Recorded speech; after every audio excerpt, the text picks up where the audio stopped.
સૌથી મોટા સમાચાર સામે આવી રહ્યા છે અને પાયલ ગોટી કેસને લઈ ગૃહ વિભાગનો આ સૌથી મોટો જવાબ સામે આવ્યો છે।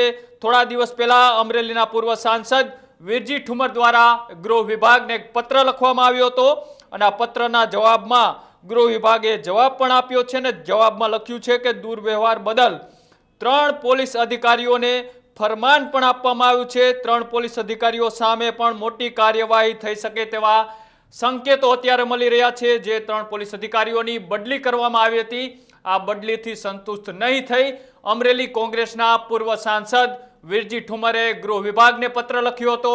કોંગ્રેસના અનેક દિગ્ગજ નેતાઓએ, વડાપ્રધાન હોય, મુખ્યમંત્રી હોય સહિતના અનેક નેતાઓને અમરેલીના એસપી સંજય ખરાત સહિતના પોલીસ અધિકારીઓ સામે કાર્યવાહીની માંગ પણ કરી હતી। સાથે જ જ્યારે આ પત્રના જવાબમાં ગૃહ વિભાગે એક સૌથી મોટો જવાબ આપ્યો છે અને જવાબની અંદર ગૃહ વિભાગે પોલીસની ભૂલ હોવાનો પણ લેખિતમાં સ્વીકાર કર્યો છે।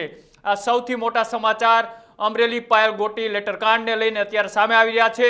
આ ગૃહ વિભાગની સૌથી મોટી કામગીરી કહી શકાય, કેમ કે છેલ્લા કેટલાક દિવસોથી આ પાયલ ગોટી લેટરકાંડ એ ચર્ચામાં હતો અને તેને લઈ એસએમસીના વડા નીલપ્રીત રાયને પણ આની તપાસ સોંપવામાં આવી હતી। તપાસના ભાગરૂપે તેમને રાજ્યના ડીજીપી વિકાસ સહાયને આ સમગ્ર ઘટનાની માહિતી પણ આપી હતી। ત્યારબાદ હવે ગૃહ વિભાગ પણ એક્શનમાં આવ્યું છે અને ગૃહ વિભાગે આ લેટરનો લેખિતમાં જવાબ આપતા સ્વીકાર પણ કર્યો છે કે અમરેલી પોલીસની આ નિષ્ક્રિય કામગીરી